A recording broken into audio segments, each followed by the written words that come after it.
예수님의 그 기도 중에서 또 성경에 나온 기도 중에서 가장 긴 기도이고, 우리는 이 예수님이 지금 겟세마네 그 기도 이전에 그 영광을 바라보시고 그 대제사장으로서 하나님께 기도한 그 모습을 이제 보게 됩니다.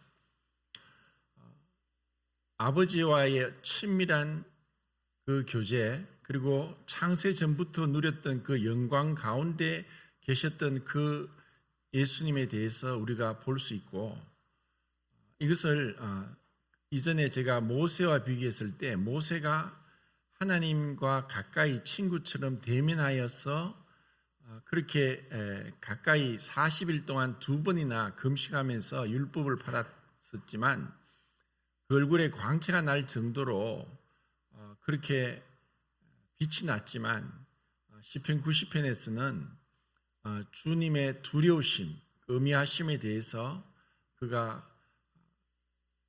기도하고 있는 것을 볼 때 지금 예수님은 전혀 그러한 모습이 없다는 것, 그것을 우리가 생각해 봐야 됩니다.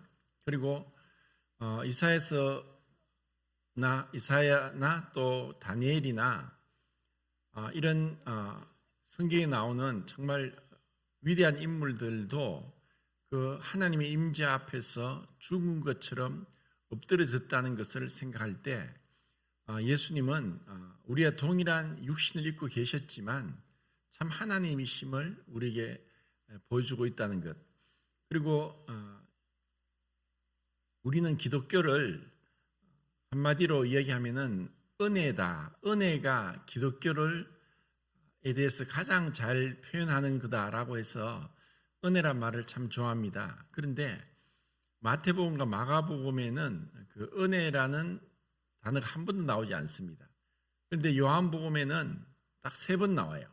그것이 이제 1장에 나오는데 1장 14절에 보면은 말씀이 육신이 되어 우리 가운데 거하시며 우리가 그 영광을 보니 아버지 독생자의 영광이여 은혜와 진리가 충만하더라.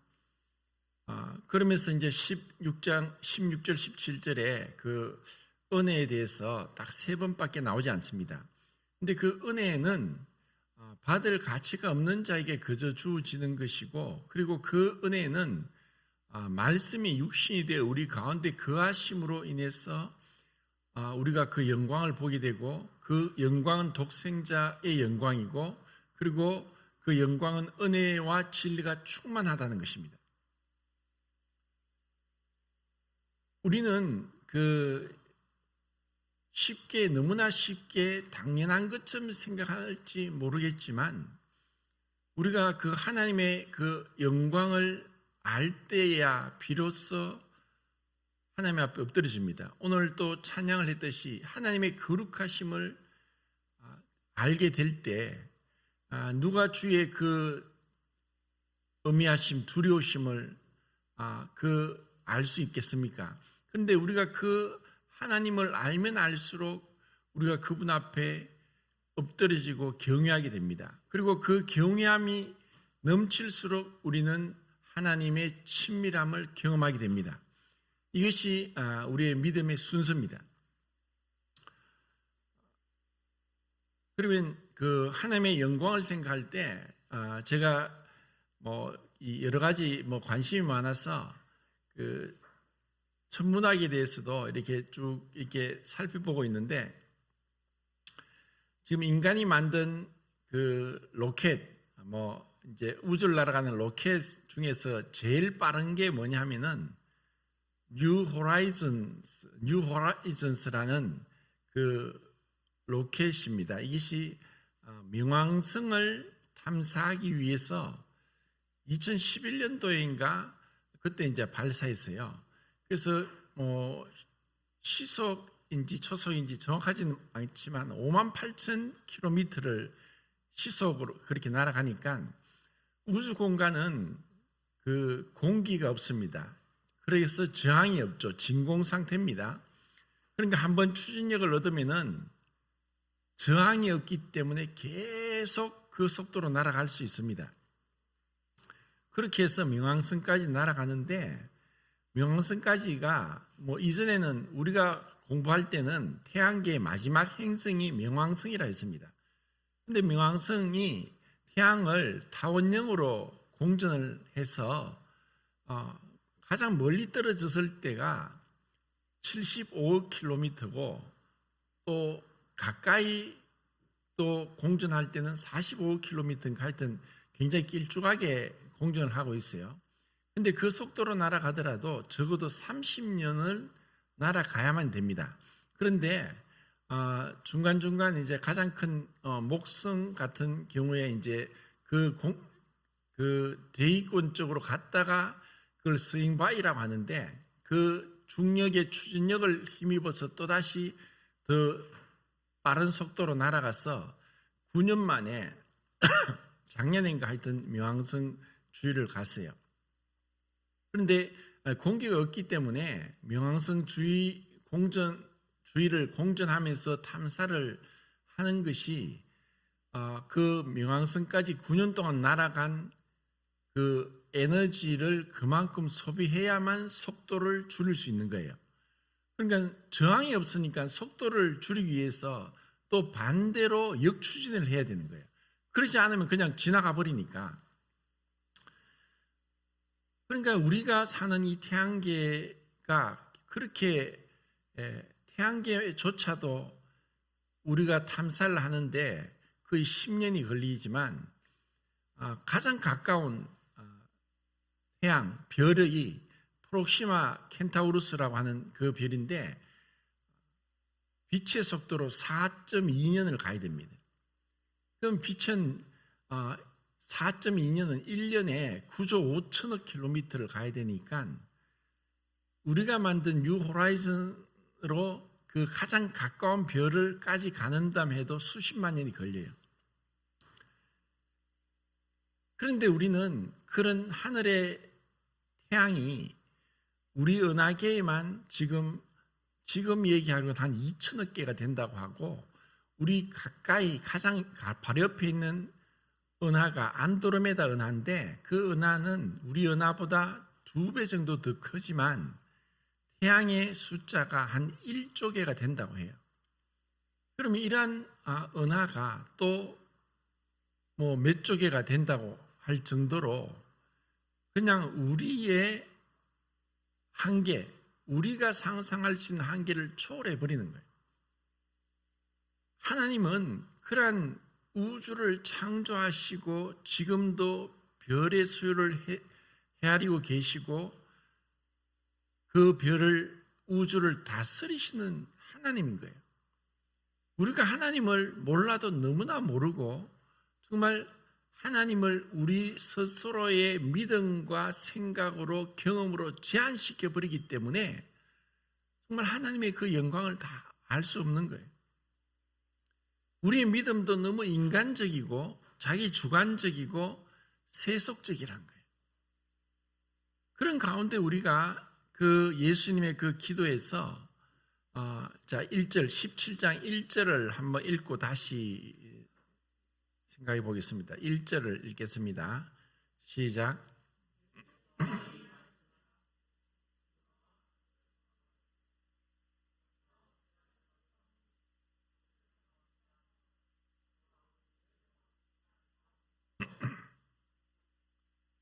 지난 시간에는 그때 시간조차도 예수님은 철저하게 아버지의 시간에 맞추어서 그분이 행하셨다는 것을 말씀을 드렸습니다.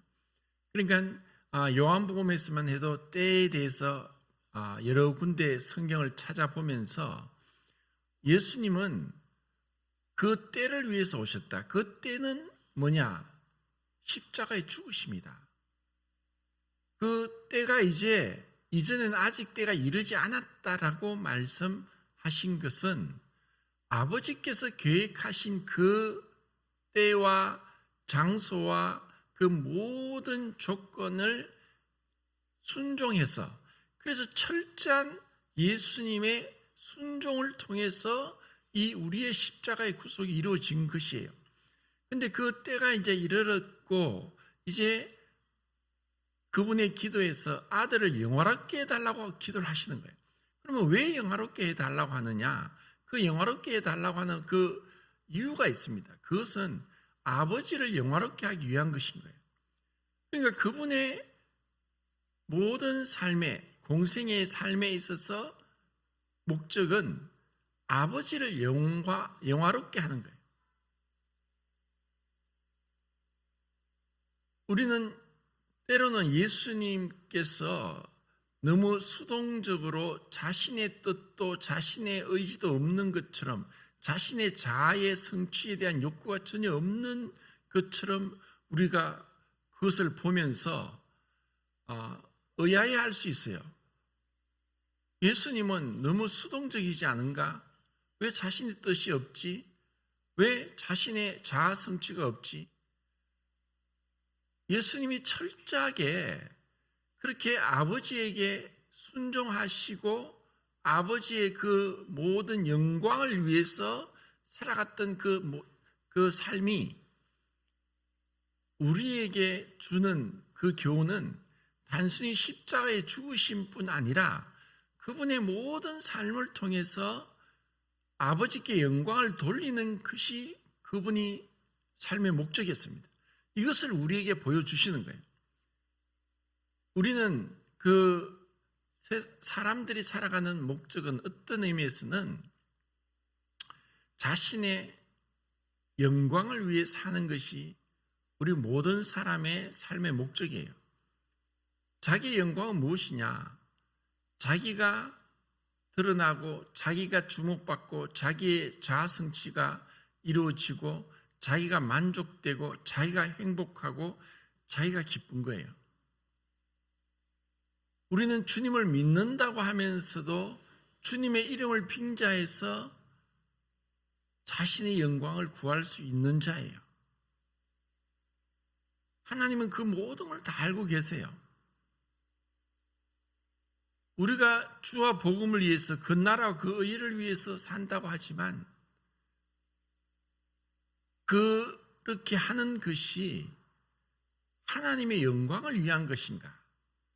이것은 어떻게 보면 굉장히 추상적인 것 같고 우리가 그 깊은 마음속에 숨겨진 마음의 동기까지 우리가 다 헤아릴 수는 없지만 하나님은 다 보고 계시는 거예요. 그래서 하나님은 그분의 그 불꽃 같은 눈으로 우리를 판단하실 것이고 또 그것에 맞는 상급을 주실 것이기 때문에 인간이 보는 그 관점과 이 땅에서의 드러난 영광과는 다르다는 거예요. 그것을 지금 고린도전서 11장에서 그 여자의 영광, 남자의 영광은 여자인데 그 남자의 영광을 나타내는 자가 여자이기 때문에 남자의 영광이 가려져야 된다 해서 여자가 너울을 서는 거예요. 그리고 우리가 예배 시간에 제가 몇 번이나 말씀드렸지만 자매들이 기도하고 하면은 형제들이 하는 것보다 훨씬 더 잘할 수 있다는 것은 분명한 사실입니다. 자매들이 더 기도도 잘하고 자매들이 말도 더 조리 있게 잘하고 또 자매들이 더 감정적이고 한데 그런데 왜 하나님께서 그것을 막으셨는가? 이것은 가려진 영광이고 이 땅에서의 드러났다고 해서 그것이 다가 아니라는 거예요.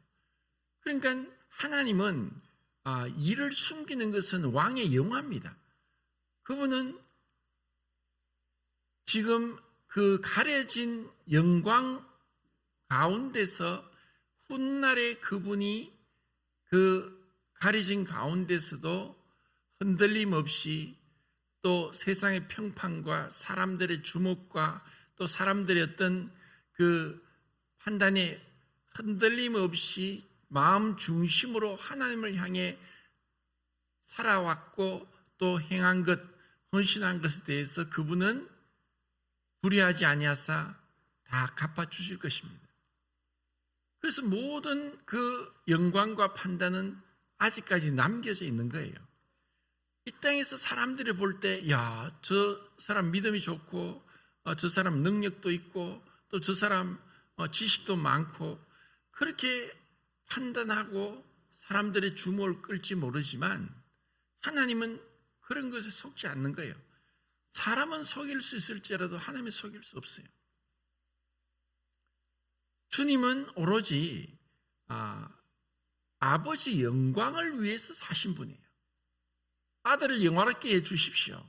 왜냐하면 아버지가 영광을 받으셔야 되니까. 그러면 왜 아들을 영화롭게 하느냐? 아버지와 아들이 하나이기 때문에.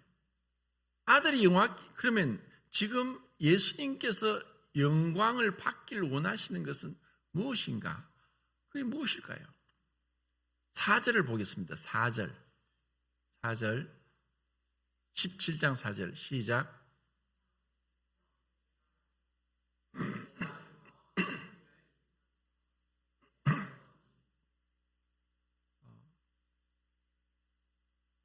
예수님이 그러면은 아버지 말씀대로 순종을 했습니다. 그 순종은 아버지를 영광스럽게 하는 거예요. 하나님의 영광은 그분의 능력과 권위와 그분의 위엄과 거룩하심이 드러나는 거예요. 그래서 영광이란 그 단어가 독사란 단어의 그 동사는 독해온데 말하다, 판단하다, 생각하다는 거예요.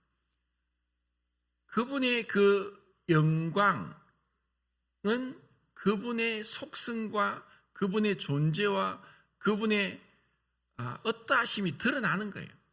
그것이 영광이에요. 그러니까 우리가 태양을 직접 볼 수 없지만 태양의 그 빛이 태양을 보게 하는 거예요. 태양 자체는 어마어마한 1억 도가 넘는 온도로 인해서 어떤 태양이 어떤 상태냐면 플라즈마 상태예요. 플라즈마가 뭐냐면은 원자, 핵과 전자가 분리되네요. 그 플라즈마 상태로서는 우리가 볼 수가 없어요. 그런데 그것이 나오는 1억 5천만 킬로미터 떨어진 태양에서 오는 그 태양을 알 수 있는 것은 그 빛에 의해서 알 수 있다는 거예요. 그리고 그 열을 우리가 피부로 느끼니까 태양을 알 수 있다는 거예요. 하나님을 영화롭게 하는 것은 하나님의 그 말씀에 철저하게 순종함으로써 영화롭게 하는 거예요. 우리는 어떠한 자인가? 우리는 불순종의 자녀예요. 우리는 공중의 권세 잡은 자를 따라서 마음과 육체를 원하는 것을 하여 불순종의 자녀예요. 우리는 하나님이 하라고 하시는 것을 하지도 않고 하지 말라고 한 것에 대해서 탐욕을 품고 우리 마음으로 이 불순종의 씨앗이 심겨져서 우리는 뭔가 순종적이기보다는 자신의 뜻을 펼치고 내세우는 것이 창의적이고 주관적인 사람이라고 판단하는 거예요. 수동적인 사람은 바보스럽고 어리석다라고 판단하는 거예요. 뭔가 독창적인 것을 원하는 것이고 뭔가 어떤 기존의 틀에 박힌 것에 대해서 만족하지 않고 새로운 것에 대한 끊임없는 추구, 그것이 비록 금지되었다 할지라도 우리의 자아의 욕구를 만족시킨다면 그것이 우리의 행동의 기준이 될 수 있는 것이 우리 범죄한 인간의 모습인 거예요. 그런데 주님은 전혀 그렇지 않았어요. 아버지의 뜻에 순종함으로 하나님을 영화롭게 했다는 거예요. 자, 그 앞에 요한복음 12장을 보겠습니다. 12장.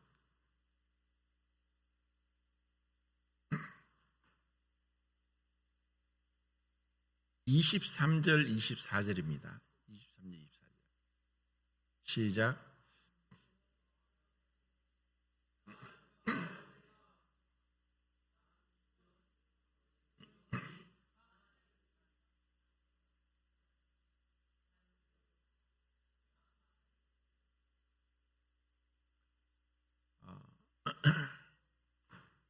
주님이 지금 영광을 얻을 때가 왔다.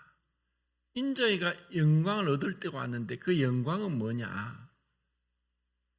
24절 말씀, 한 알의 밀알이 땅에 떨어져 죽지 않으면 열매를 맺지 못한다는 것. 이것은 자연의 법칙입니다. 우리가 살아가는 이 자연의 법칙에 있어서 우리가 먹는 모든 것은 우리가 심는 씨앗이 죽음으로 열매를 맺는 것이지, 그 열매가 죽지 않으면 발화되지 않고 삭이 나지 않고, 삭이 나지 않으면 잎이 나지 않고, 잎이 나지 않으면 열매가 맺히지 않습니다. 아무것도 얻을 수 없어요. 그래서 길가에 떨어진 씨앗이나 돌짝밭에 떨어진 씨앗이나 가시 등불이 있는 곳에 떨어진 씨앗은 죽지 않으니까 열매를 맺을 수 없는 거예요. 주님이 인자가 영광을 얻을 때가 왔다.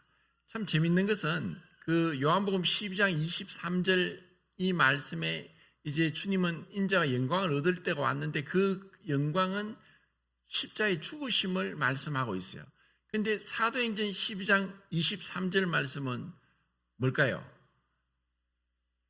뭐 숫자가 같지만 원래 성경에는 장과 절의 구분이 없지만 뭐 사람이 그렇게 구분을 했을지라도 공교롭게인지 어떻게 하나님이 의도하셨는지 사도행전 12장 23절 말씀은 헤롯이 하나님께 영광을 돌리지 않으므로 하나님이 벌레를 예비하셔서 벌레 먹혀 죽게 하셨어요. 하나님께 영광을 돌리지 않는 것은 하나님을 하나님으로 인정하지 않고 하나님에게 불명예가 되고 하나님의 심판을 자초하는 거예요. 그냥 하나님께 영광을 돌리는 것은 돌려도 되고 돌리지도 않고 되는 것이 아니라는 거예요. 그런데 예수님이 영광을 지금 말씀하시는 그 영광은 십자가의 영광이에요. 십자가는 무엇입니까? 십자가는 인간이 만든, 인간이 인간을 가장 오랫동안 고통스럽게 고통을 당하면서 가장 오랫동안 치욕스럽게 빨리 죽지 않고 천천히 죽으면서 고통을 당하도록 카르타고에서 만든 인간의 살인 방법이 십자가예요. 이것보다 인간이 추악하고 인간의 죄악이 드러난 것이 없어요. 그런데 주님은 이미 그 때를 아셨어요. 이미 그 전에 모세 율법을 통해서 나무에 달린 자는 저주 아래 있는 자다. 그리고 수천 년이 지난 이후에 카르타고가 그들이 사람을 죽이기 위해서 그런 십자가형을 고안해낸 거예요. 그런데 그 십자가는 사람이 자기 죄는 하나님을 알 수 없으므로 전도에 미련한 것으로 자기를 나타내기를 기뻐하셨다. 그리고 이것은 유대인에게는 그리끼는 것이요 헬라인에게는 미련한 것이로되 구원을 얻는 우리에게는 그리스도는 하나님의 지혜요 하나님의 능력이다. 우리는 십자가에 못 박힌 그리스도를 전한다. 이것은 세상 사람들이 볼 때 이거는 정말 재미없고 미련하고 부끄럽고 그리고 꺼려지는 것, 그런 거예요. 왜 하나님이면 하나님은 모든 걸 하실 수 있는데 왜 그렇게 비참하게 죽으셔야 했는가? 하나님이 능력이 없는가? 우리 인간으로서도 어떻게 하든 인간은 자신의 능력을 과시하고 자신의 부를 자랑하고 자기의 지식을 자랑하고 자기의 행한 업적을 떠벌리고 그것이 사람이 살아가는 삶의 행복이에요. 뭐라도 흔히 그런 얘기하죠. 군뱅이도 기어가는 재주도 있다. 그 말은 군뱅이가 보잘것없지만 기어가는 재주는 있다는 거예요.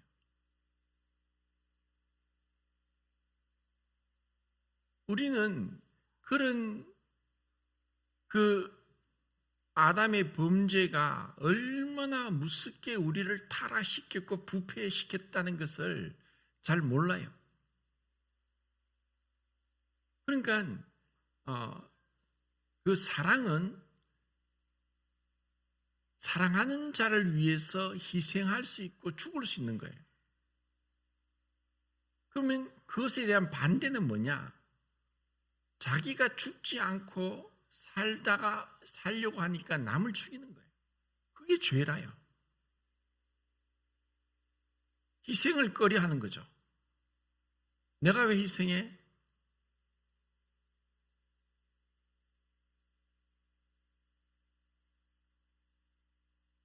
가인의 제사가 바로 그거거든요. 가인이 하나님을 예배 드린다는 것, 제사를 드려야 된다는 걸 알고 있었어요. 그리고 그것을 아담이 가죽옷을 지어 입히신 하나님의 은혜를 통해서 그가 어떻게 예배를 드리고 제사를 드리고 하나님께 나가야 되는 걸 알았을 거예요. 그러니까 가인과 아벨에게 동일하게 부모로서 하나님께 제사 드리는 걸 가르쳤을 거예요. 그런데 가인은 그것을 거부했어요. 나 그러기 싫다. 나는 내가 농사 지은 것으로 하나님께 바치겠다. 내가 이렇게 했지 않느냐. 그 육신은 자기를 자랑하는 거예요. 죽기를 싫어하는 거예요. 절대로 죽지 않죠. 내가 죽더라도 자존심은 버릴 수 없다. 명예를 들이펴내 죽음을 택하겠다. 이것이 사람들의 삶의 모습인 거예요. 그런데 주님은 죽으시게 오셨어요. 그것이 영광이라는 거예요. 그 죽음을 통해서, 십자가를 통해서 하나님의 은혜와 진리가 만족되기 때문이에요. 예수님이 육신이 되어 이 땅에 오신 것 자체, 그 말씀이 육신이 되어 우리 가운데 거하심에, 그 거한다는 그 단어의 동사의 명사형이 히브리에는 영광으로 나타나요. 그것이 쉐키나예요. 쉐키나. 쉐킴은 거하다인데 출애굽기 40장에 보면은 모세가 말씀대로 순종하였더라. 말씀대로 순종하였더라. 모세는 시내산에서 보여준 하나님의 그 성막에 대한 모형을 그대로 다 순종했어요. 그것은 인간이 불순종으로 하나님과 원수가 되고 하나님과 멀어졌던 그 관계를 회복시키는 그 중재자의 역할을 얼마나 충실하게 하는지, 충성스러운 종으로서의 모습을 너무나 아름답게 보여줘요. 그것이 모세는 말씀대로 다 순종했더라. 그 순종을 해서 이제 성막을 다 완성을 했을 때, 그때 하나님의 영광이 성막 위에 임재하시는 거예요. 그것이 낮에는 구름, 밤에는 불기둥으로 그분의 쉐키나의 영광이 나타난 거예요. 언제? 그 순종을 통해 나타난 거예요. 그 성막은 예수 그리스도의 인격과 사역을 그대로 예표한 것이었어요. 그 모양, 색깔, 숫자, 크기, 그리고 그 만드는 방법, 이 모든 것들이 예수 그리스도 앞으로 오실 그분에 대한 완벽한 상징이었어요. 그래서 거하심에라고 했고, 그 말씀을 이 70여 년 그 구약 성경을 헬라로 번역했던 그 단어가 그대로 스케노라는 단어가 이 요한복음 1장 14절에 쓰여진 거예요.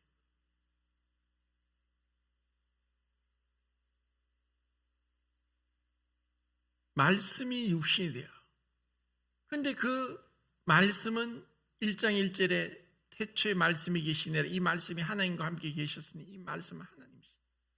그 말씀을 이 세상에 지어진 것이 하나도 말씀 없이 된 것이 없다.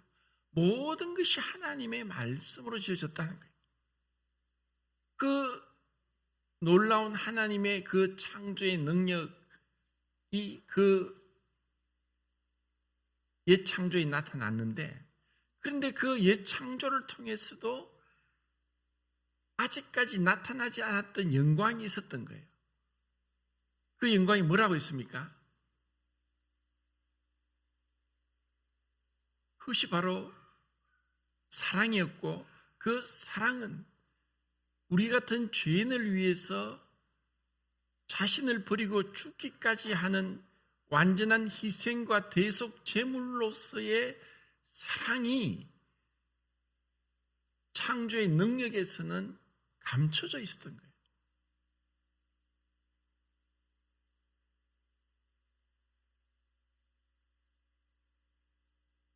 자, 12장 41절, 42절, 43절을 읽겠습니다. 41절, 12장 41절, 42절, 43절 시작.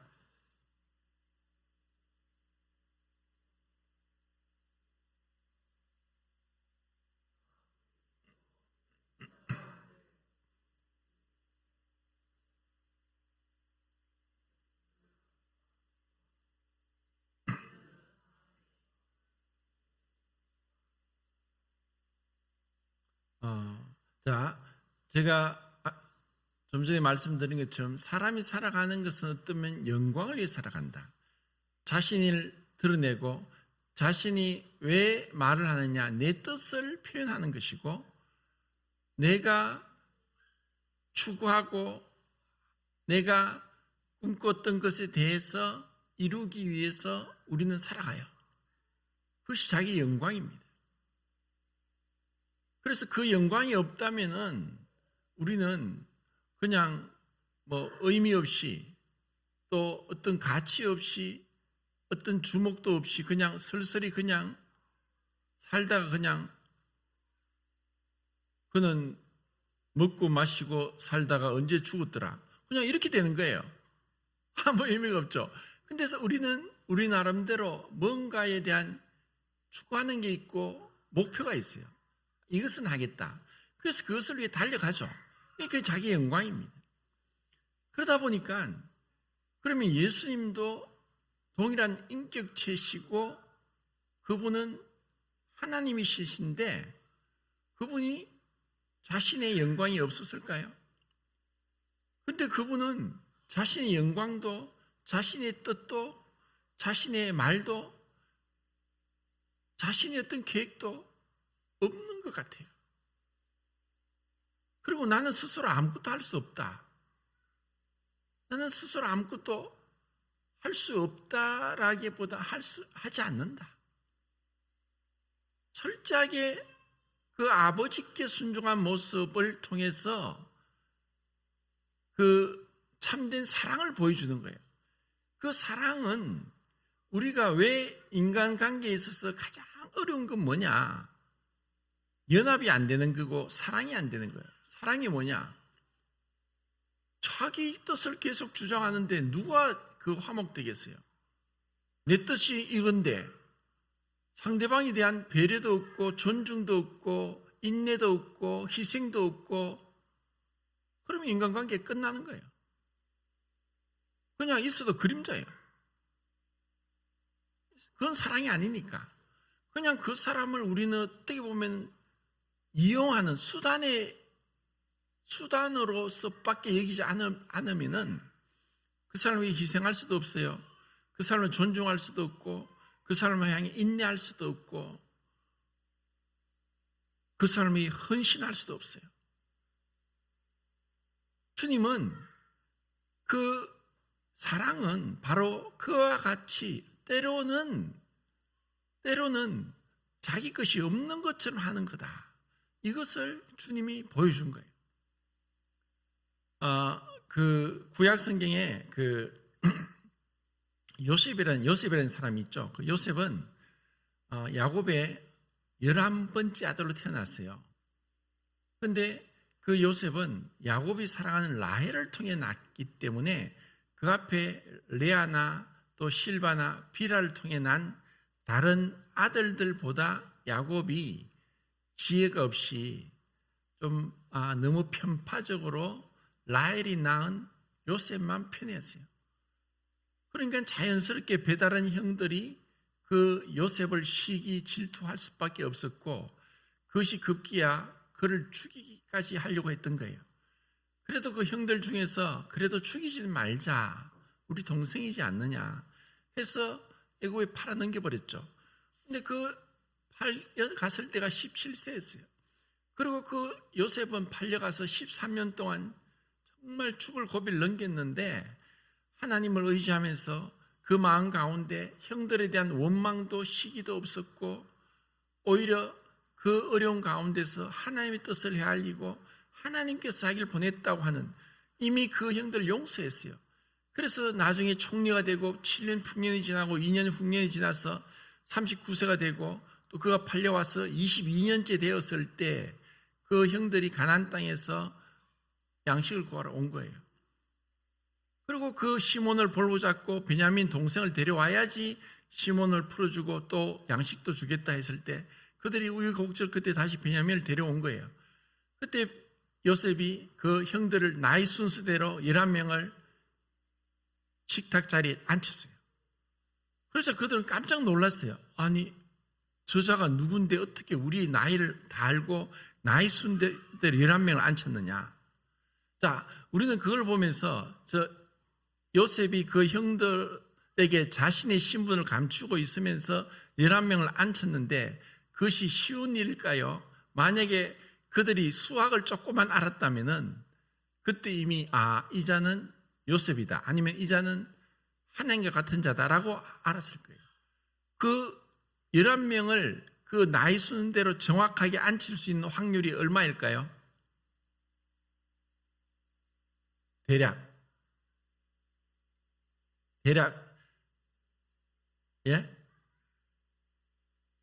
4천만 분의 1입니다. 수학적으로 11 팩토리알이거든요. 그래서 11 곱하기 19 곱하기 9 곱하기 이렇게 하면은 3991만 6800분의 1입니다. 그러니까 이거는 사실 불가능한 거예요. 알지 않고서는 불가능한 거예요. 근데 요셉이 그렇게 한 이유는 정말